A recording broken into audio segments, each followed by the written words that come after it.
I'm gonna finally talk about alcohol.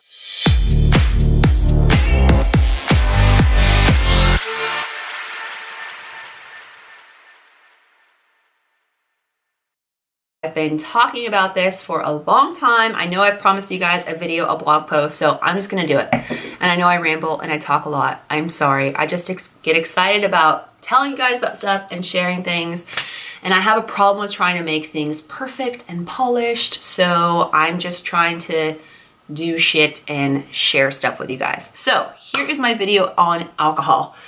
Before I get into it though, as far as like calories and macros and stuff like that, I just need you guys to understand that anytime you drink alcohol, metabolizing, basically processing and eliminating the alcohol is going to take priority in your body. So if you are really focused on trying to lose body fat, trying to gain muscle or recover and improve sports performance, whatever that sport may be, just know that that's going to be secondary. Those things are going to be pushed to the side while your body is busy trying to process the alcohol. So the more often you drink, the more alcohol you consume each time, the more consistently you do it, depending on what your metabolism is like and your tolerance, it could, not only cause you to spill over on your calories and your macros for the day, but there are also other consequences, other hormonal consequences, other consequences related to your ability to metabolize fat and build muscle and things like that. So just have that in the back of your mind.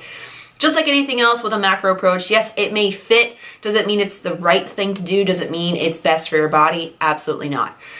So if you are taking a macro approach to changing your body composition or improving your performance, yes, you can make alcohol fit. It's possible. Now, alcohol is going to be one of those things where that should be, the 20 to 15% of your calories.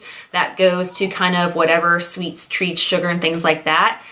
Your alcohol content should not make up more than 20% of your calories for the day in any given day. So just know that yes, you can consume calories from alcohol. They can help you meet your goals, but there aren't any really nutrient benefits to alcohol. So you could be benefiting from getting more nutrient dense calories like protein, healthy fats, and beneficial carbohydrates instead of the alcohol. But we all like to party here and there, enjoy a couple of drinks. So I'm going to teach you how to do it if you want to enjoy alcohol. It's totally your choice. I'm not here to tell you what to do, but if you are to consume alcohol, maybe I can provide some insight as to how to make it work.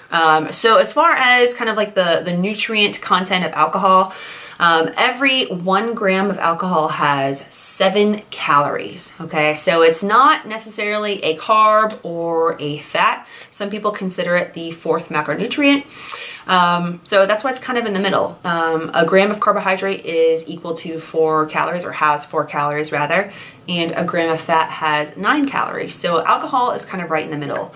But just for simplicity's sake, it's really easy to either allot the calories that you're going to be drinking from alcohol, champagne, to either your carbohydrate macros or your fats. And so how you do that is, let's say this glass of champagne is 3 ounces, 2.5 by now since I drank some. Let's say there's 100 calories, okay? And again, I'm just talking about the alcohol. So if you guys are talking about drinks that have alcohol plus other things like soda, fruit juices, syrups, and stuff like that, I'm simply referring to the alcohol content. This is not counting for any other liquids that you put in there. So as far as the alcohol, there's just champagne. Let's say this is 100 calories worth of alcohol in here. Now, if I were to allot this to, let's say I want it to go to my carbs for the day, I simply take that 100 calories and divide it by 4. Remember, because carbohydrates, every gram of carb, there are 4 calories. So you divide this by 4, 100 divided by 4 is 25. So this would be equivalent to 25 grams of my carbs. So I would just take those away from my carb budget for the day. Same thing applies to the fats, except now you divide by 9. So you take 100 divided by 9, which is about 11. So we'll say 11 grams of fat is taken away because of this drink. You can also do a combination of both. You can like split it down the middle and say 15 calories divided by 9 is such and such amount of fats, and then 50 calories divided by 4 is such and such carbs. You can make it work. I don't recommend that you take any calories away from your protein requirements. Protein is going to be really important. That allotment is there for a very specific reason. You have a little more flexibility with the carbs and the fats. Again, alcohol is not a great thing to consume, but you can make it work. So if you're going to do it, make sure you're taking it away from your carbs or fats. Either, divide it by 4 for carbs or divide it by 9 for fats. You'll find that the alcohol is pretty calorie dense, and there's not a whole lot of nutrients. So again, you can make it work. You'd probably benefit more from getting wholesome foods with legit nutrients in it. But if you're gonna drink, that's a way to make it work for macros. If you're not taking a macronutrient approach, if you're just trying to eat better, you take more of like a whole foods, clean, paleo, whatever, habit-based approach, just use some common sense, right? When you start to really look at how many calories and the sugar content that's in certain drinks and alcohol, you'll quickly find that it's going to take up a lot of your allotment. So I would stick to, as far as the types of alcohols, I would stick to light beers. I know not everyone's a fan, but choose your battles.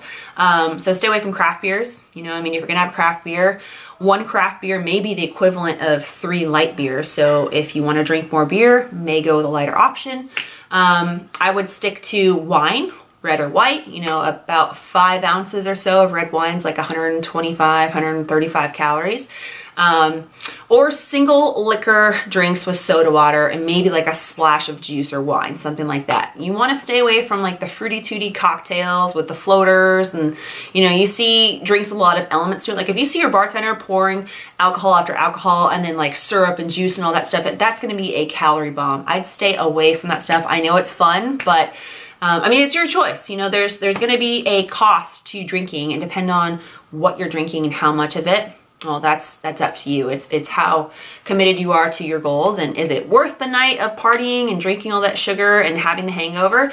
Maybe it totally is, and that's fine. But if it's not worth it to you, then you should probably reconsider and be a little more mindful when you're drinking. So either way, plan ahead. If you know you're going to go out that night, you're going to go out for a party or happy hour or wedding, whatever it is, eat lean protein throughout the day, right? Stick to meats, protein, sources like, protein shakes, stuff like that, leafy greens, vegetables, and just go lower carb, lower fat. And again, save the fats and the carb calories for the alcohol. That's the simplest way to do it.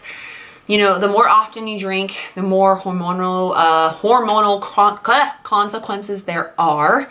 But it's your choice. So if you're going to do it, take the macro approach. Do the math. If you're just taking the mindful eating approach, just limit your consumption, pay attention to what you're drinking, how much, and just know that even outside of like the drinking window and the calories and the hormonal response, think about, when you're hungover the next day, you're probably going to be way less productive than you plan on being. So you're probably not going to work out like you were supposed to. If you do, you're probably not going to bring the same intensity as if you weren't hungover. You're probably not going to eat that well the next day or the day of while you're drinking. You're probably going to be really dehydrated. So it's kind of like a cascade effect when you're drinking alcohol, but it's your choice. It just depends on how serious you are about reaching your goals and staying focused. That's just kind of like the basics of alcohol. Let me know if you have any questions. As far as figuring out like how many calories and stuff like that, some beers and some alcohol, even some wine labels have it on there. It'll say the amount of calories. Now don't look at the macros, right? Because some people will look at like a shot of vodka, like, oh, there's only like, there's no, it's like carb free or fat free, so there's no calories. No, there are calories in there. So you just have to know the amount of calories. Sometimes you have to look it up on the brand's website and the drink. But be wary of what the portion size is, okay? So some of you are like, oh, a glass of wine, you pour a fucking goblet of wine in there, when it was really like 3 portions of wine and you only count it for 1. So just be aware of what the portions are, and don't complain about your lack of results if you drink, because I told you.